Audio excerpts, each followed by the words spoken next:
they're doing it in a very nice way. So it's not really clipping it, it's soft clipping maybe. Lately I made this video in which I was reacting to Jitter from White Sea Studio talking about Pro-L2. And now I'm reacting to me reacting to Jitter talking about Pro-L2. Because I realized that there was something that I might have missed. In my video, I was basically criticizing Jitter for not putting the Autogain feature of Pro-L2 into the spotlight of his video, even though it claims to be an in-depth tutorial of Pro-L2, and I think that it's the most important feature because it makes sure that you can actually hear what the effect is changing about the sound. It shifts the attention away from the loudness and lets you focus on the way the transients are squashed into a more dense mix. And Jitter didn't just turn out to only mention this feature at the end of his video, but he even said that Autogain has no place in a limiter. And from watching his videos, I know that he also thinks the same way about equalizers, so I think he only likes it in saturation and certain compressor plugins. Certain because a limiter is also some sort of compression. Yeah, there seems to be sort of a gray area in his perception on when Autogain is cool and when not. And also I had my doubts about my own judgments here because I know that this guy is making some excellent mixes and mastering and I'm not. I'm just making my own music unprofessionally. So I made this post in which I asked you all what I could be missing and I got basically 3 answers. The first one was by Asked Coben. His point, apart from being rude, is just that streaming platforms leveling your tracks does not mean that you need a limiter. Streaming platforms do level your songs, so you don't need to make sure they are loud, you only need to make sure they sound good. How does that not prove what I'm saying? It's just my question. Open question, wasn't answered. Then there's also this comment here. Nearcall, I hope I pronounced it right, also thinks that Autogain is a useful feature and emphasizes on how a limiter is essentially just some type of compressor. Which is correct. But then I got this comment which brought up 2 interesting topics simultaneously. First of all, let's talk about the second statement. Streaming platforms use limiters and because of that change the music, and that sucks because I think that streaming platforms do not add a limiter or any type of compressor to the sound. I think they just measure the overall loudness of a song and then put one gain value to the entire song. That wouldn't change the dynamics. It just makes sure that the transitions from each song to the next feels okay in terms of loudness. And that's totally okay, in my opinion. I don't see a problem with it. If I'm driving around in my car, I have the volume dial right in my hand. So that is essentially the same as Autogain streaming platforms, but just a little bit less auto. Much more interesting, the first statement in the comment, which says that Pro-L2 adds some subtle organic jitter to the spectrum of frequency volumes, which probably means that there is some spectral compression going on, which I doubt to be the case, but I want to put that to the test in this video because you know you can never be sure if you haven't tested it, and it's also easy to test. So here I have some music. And there I have an instance of Pro-L2 being gained up.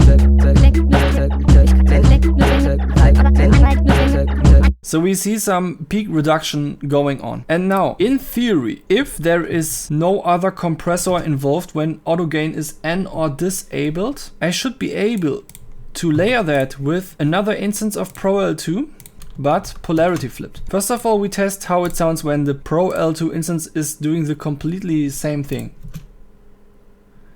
Let's also pull up a spectrum analyzer. We can see it nulls out cleanly. The noise floor is at, I don't know, I cannot even see it when I turn down the lower limit to minus 384 decibels. Can that even be? Yeah, perfect null. Okay, so next thing I do is I remove the Autogain feature and instead use the output level knob to manually find the perfect gain. That might take a while, but it should theoretically also end up in nulling completely.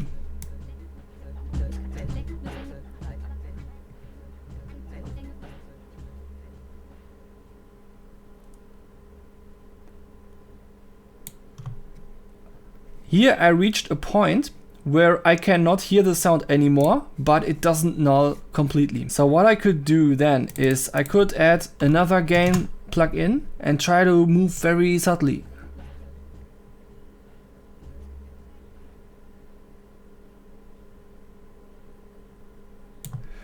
and it's impossible to move so subtle. So I have to make a macro.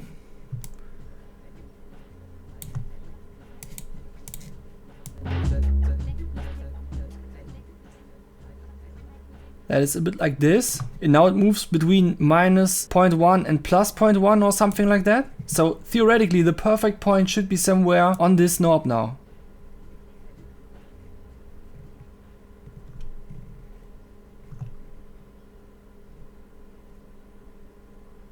And we can see it is impossible. It is impossible to null it. So it has to be true. Using Pro-L2 without Autogain creates a different sound than with Autogain. I was wrong. Now we have two perfectly matched instances, or at least as perfectly as possible. So theoretically we could now make an A/B test where we can just compare what it actually sounds like on the sound. Let's remove the polarity flip again, and we keep this setting the way it is, but now we add a button.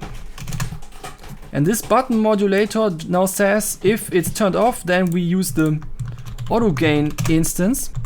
And the other one is the normal instance, which is turned up when the button is pressed.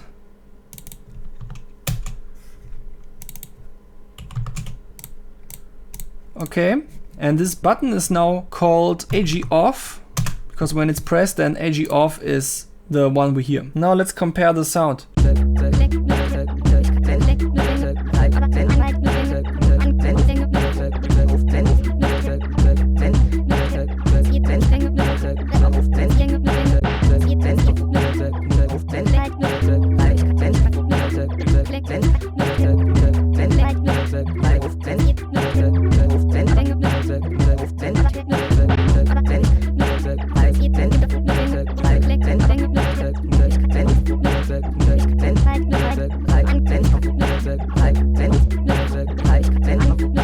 I gotta say, I do not hear the difference at all.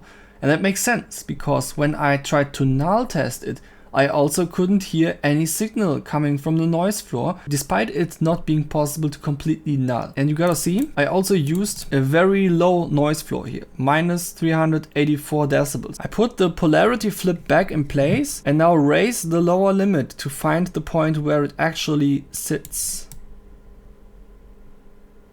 What is the highest peak that we can still hear? It is at minus 48 decibel, maybe something around that. Everything is below that number. On average, I would say